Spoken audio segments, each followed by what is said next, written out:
like the concept of the mole, balancing equations is one of those ideas that you learn in first year chemistry class that tends to give a lot of students a hard time, even though it is a fairly straightforward concept. I think what makes it difficult is that there's a bit of an art to it. So before we talk about balancing chemical equations, what is a chemical equation? Well, here's some examples right here, and I have some more in the rest of this video. But it essentially just describes a chemical reaction. You got some aluminum, you have some oxygen gas, or a diatomic oxygen molecule, and then you end up with aluminum oxide. And you would say, okay, fine, that's an equation. It looks nice. I have my reactants, or the things that react. These are the reactants. And then I have the products of this reaction. What's left there to do? Well, you have a problem here. The way I've written it right now, I have one atom of aluminum plus two atoms of oxygen, right? They're bonded to each other, but there's two atoms of oxygen here. One molecule of diatomic oxygen, or one molecule of oxygen, but they have two oxygen atoms here. And when you add them together, what am I? I have two atoms of aluminum and three atoms of oxygen. So I have a different number of aluminums on both sides of this equation. On this side, I have one aluminum. On this side, I have two aluminums. And then I have a different number of oxygens. On this side, I have two oxygens. And on that side, I have three oxygens. So balancing equations is all about fixing that problem. So I have the same number of aluminum on both sides of the equation and the same number of oxygens on both sides. So let's try to do that. I'll do it in orange. So I said, just what I said, I have one aluminum here and I have two aluminums there. So maybe a simple thing is just to put a 2 out here. So now I have two aluminums on this side and I have two aluminums on this side. The aluminums look happy. Now let's look at the oxygen. Here I have two oxygens on the left-hand side of the equation. And on the right-hand side of the equation, I have three oxygens. What can I do here? Well, if I could kind of have half atoms, I could just multiply this by 1.5.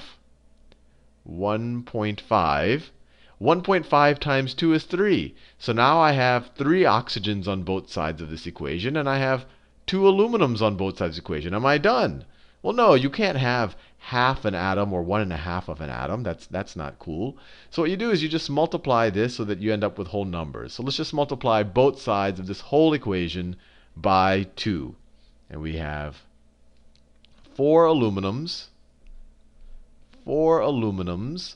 plus 3 oxygens yields, we multiplied everything by 2, 2 molecules of aluminum oxide.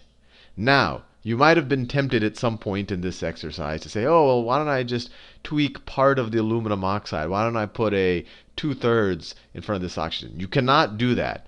The equation is as it is. The molecule aluminum oxide is aluminum oxide. You can't change the relative ratios of the aluminum and the oxygen within the aluminum oxide molecule. You can just change the number of aluminum oxide molecules as a whole that you have, in this case 2. So what did we do? We looked at the aluminum. We said, okay, we need 2 aluminums to have both sides of that be 2. And then when we looked at oxygen, we said, oh, if I multiply this by 1.5, then that becomes 3 oxygens here, because 1.5 times 2 oxygens, and 3 oxygens there. And then all we said is, oh, well, I can't have a 1.5 there, so let me multiply both sides by 2. And I ended up with 4 aluminums plus 3 oxygen molecules, or 6 oxygen atoms, yields 2 molecules of aluminum oxide. Let's see if we can do some more of these. So here I have methane, and that G in parentheses, I just wanted to expose you to that. That just means it's a gas. So I have methane gas plus oxygen gas yields carbon dioxide gas plus water, and that's an L there, so liquid water. So what can we do here? So the general thing is do the complicated molecules first, and then at the end you can worry about the single atom molecules, because those are very easy to play with. And the reason why you do that, whenever you change a number here, let's say we're trying to engineer how many carbons we have on both sides of this equation. If I set a number here, I'm also changing the number of hydrogens, and I'll have to play with the hydrogens there. And at the end, I'll have some number of oxygens, and then I have to tweak this number right there. So let's just start with the carbons. It seems complicated, but when you go step by step and you kind of play with things a little bit, it should proceed fairly smoothly. So here I have 2 carbons. 2 carbons, and here I have, on the right hand side, I only have 1 carbon. So ideally I'd want 2 carbons on both sides of this equation, so let me put a 2 out here. So there you go, my carbons are happy. I now have 2 carbons and 2 carbons. Now let me move to the hydrogens. Remember, I wanted to do the oxygens last because I can just set this to whatever I want it to be without messing up any of the other atoms. So on this side of the equation, I have 4 hydrogen atoms. How many hydrogen atoms do I have on this side of the equation? Let's see. So I have 4 hydrogen atoms here. How many do I have on this side? Well, I have 2 hydrogen atoms right there. So I want to have 4 on both sides, so let me put a 2 in front of the water. So now I have 4 hydrogen atoms. Cool. Finally, oxygen. On the left-hand side, I have 2 oxygen atoms. And on the right-hand side, what do I have? I have 2 times this 1 oxygen right here. So right now that's 2, right? 2 waters. In each water I have 1 oxygen atom, but I have 2 oxygen. I have 2 water molecules, so I have 2 oxygens. And then I have, in the carbon dioxide, I have 2 oxygens in each carbon dioxide, and have 2 carbon dioxides, right? When I put that magenta 2 out front. So how many oxygens do I have? 2 times 2, I have 4 oxygens. So on the left-hand side, I have 2 oxygens. On the right-hand side, I have 6 oxygens. 2 in the 2 molecules of water, and 4 in the 2 molecules of carbon dioxide. So how do I make this 2 into 6? I want to have 6 oxygens on this side. I want to have 6 oxygens on the left-hand side as well. Well, if I put a 3 out here, now I have 6 oxygens. And my equation has been balanced. I have 2 carbons on this side, 2 carbons on that side, 4 hydrogens on this side, 4 hydrogens on this side, 6 oxygens on this side, and then 4 plus 2, 6 oxygens on that side. Next equation to balance. This actually becomes quite fun once you get the knack of it. So I have ethane. I have ethane plus oxygen gas yielding carbon dioxide and water. So this is a combustion process. So let's look at the carbons first. I have 2 carbons here. I have 1 carbon there. So let me put a 2 here. So now I have 2 carbons. Fair enough. And remember, I'm going to worry about the oxygen last. This one's actually not too different than the last problem. I have 6 hydrogens here. I only have 2 hydrogens in the water. So let me have 3 hydrogen molecules, 3 water molecules. And now I've balanced out the hydrogens. I have 6 hydrogens on both sides of the equation. And now let's deal with the water. Here, on the right-hand side, I have, I'll do it in this orange color. I have 2 oxygens in each carbon dioxide molecule, and I have 2 molecules. So I have 4 oxygens. And I have 1 oxygen in each water molecule, and I have 3 molecules. So I have 3 oxygens here. Is that right? 3 oxygens on the right-hand side. Yep, 3 water molecules. And then I have 4 oxygens in the carbon dioxide. Right. So I have 7 oxygens. I have 7 oxygens on this side, and I only have 2 on this side. So how can I make this 2 into 7? Well, I can multiply it by 3.5.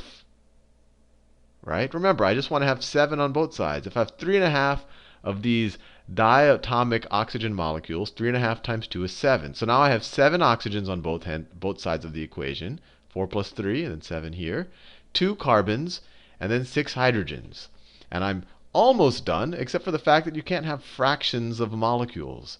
So what you do is just multiply both sides of this equation by 2 or 3 or whatever you need to multiply it to get rid of the fraction. So if I multiply everything by 2, I end up with 2 molecules of ethane plus 7 molecules of diatomic oxygen, 7 O2s, yielding 2 molecules of carbon dioxide. Oh, sorry, I'm multiplying everything by 2. So 4 molecules of carbon dioxide. 4 molecules of carbon dioxide plus 6 molecules of water. And if you, just to make sure that that all still works, if you want to, you can check. How much carbon do we have? I have 4 carbons here. I have 4 carbons here. How much hydrogen do I have? I have 2 times 6. I have 12 hydrogens here. I have 12 hydrogens here. How much oxygen do I have? I have, let me do a different color. I have 14 oxygens here. And here I have 8 oxygens.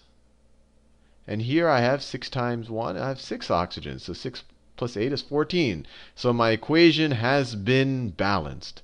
So that one, a lot of people might have found that to be a hard problem because you have this 3.5, and just going straight to this might seem non-intuitive. But if you just work from the more complicated molecules and you go atom by atom, and if you end up with any fractions, you just multiply both sides by some number to get rid of the fraction, and then you're done. All right, let's do another one. So this one looks all hairy. I have this iron oxide plus sulfuric acid yields all this hairy stuff. But the key here to realize is that this group right here, this sulfate group stays together, right? You have this SO4 there, and you have this SO4 there.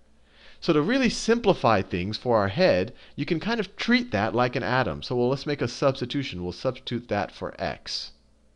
And so if we rewrite this as, I'll do it in a vibrant color, iron oxide plus H2. There's only one sulfate group here, so H2, I'll do it in this X, and then that yields iron, 2 irons, this molecule with 2 irons, and it has 3 of these sulfate groups. 3 of these sulfate groups, and then plus water. All I did is replace the sulfate with an X. And now we can treat that X like an atom, and we can just balance the equation. So let's see. On the left-hand side, how many irons do we have? We have 2 irons here.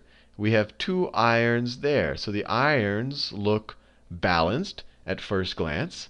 Let's deal with the oxygens. So if we have 3 oxygens here, let me do it in a different color. We have 3 oxygens here, and we only have 1 oxygen here. And remember, there were some oxygens in this X group, but those the sulfate group stayed together, so we can just treat those separately. So if we want to have 3 oxygens on the right-hand side as well. So let's stick a 3 here. Whoops. Let's stick a. Sometimes my pen tool malfunctions. So let me put that 3 there. So now we have 3 oxygens as well.